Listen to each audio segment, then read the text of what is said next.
All right, what's up, guys? It's just me. Going to be a really quick video. All the fast cars, fast money guys are traveling this weekend, so know the video is coming out a little bit later than normal, but nonetheless, we're going to get one out to you guys. Try to finish the year strong. So we're just going to get right into the driver by driver breakdown, looking at the Xfinity series at Kansas. So for the top range, I think Ty Gibbs is a good play. The 54 car literally just won on a 1.5 mile track last week, and that's the same type of track we're going to be visiting again. Kind of expensive, but he has some place differential upside with Dominator upside. So I think he is a good play, maybe to pair with one of the front row cars of either Cindric or Hemric, if you think one of them can get the early lead, which we feel pretty good about. So Cindric is part of that front row. Arguably, the best car in the field right there with the 54 car. Even if he doesn't get out front and lead laps, he should maintain a top 5 running position all day long. He will earn fast laps throughout the race. I think Allgaier is an interesting GPP play, potentially to get different from Cindric and Hemric and Gibbs. I feel like all three of those drivers are going to carry a significant amount of ownership, so I'm not sure how much ownership Allgaier will really carry, but I think he's a good way to get different and potentially off some of the chalky, expensive plays. Allmendinger, not really going to get to, not really getting to Burton or Gregson. I think Gregson could be interesting. I just feel more confident in Allgaier, although Gregson is not significantly, but it's a nice discount from Allgaier. And I think both of them have similar kind of upside. I just feel more confident in Allgaier. So if you are trying to get different, I'd rather go that route. Really like Hemric and Jones, though. Hemric starts first, best position to lead early and run away with this race.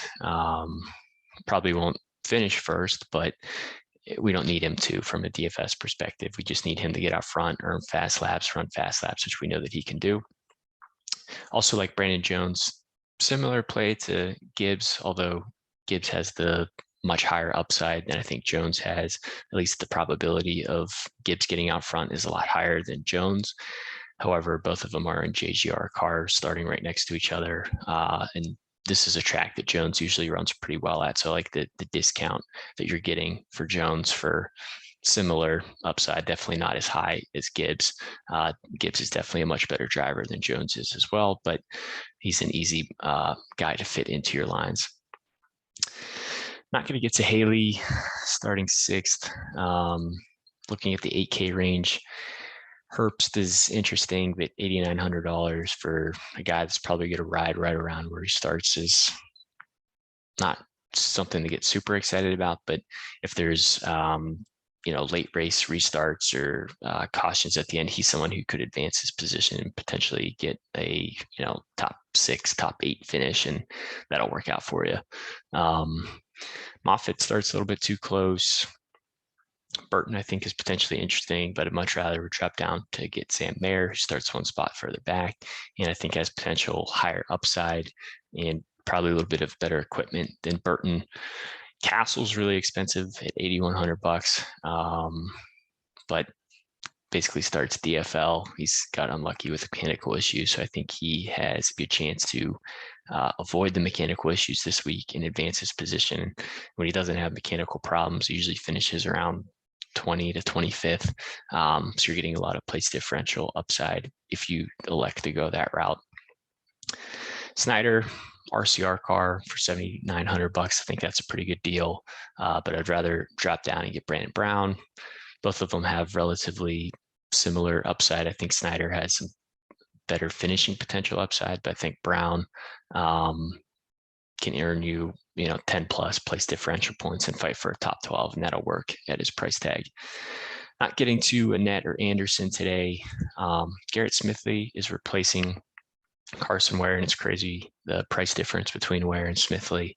I guess DraftKings views Smithley as a significantly better driver than Ware, and I'd agree. I think Smithley is more talented. So like Castle, he basically starts DFL, gives you a nice price discount. For Castle, I think both of them can kind of finish top 20, top 25. So don't mind going to either of them, but Smithley does give you a nice price discount from Castle. Buford and Lupton, like both of those guys, they start further back. They got unlucky last weekend, getting caught up in wrecks, but even if they wreck out starting that far back, really isn't going to hurt you.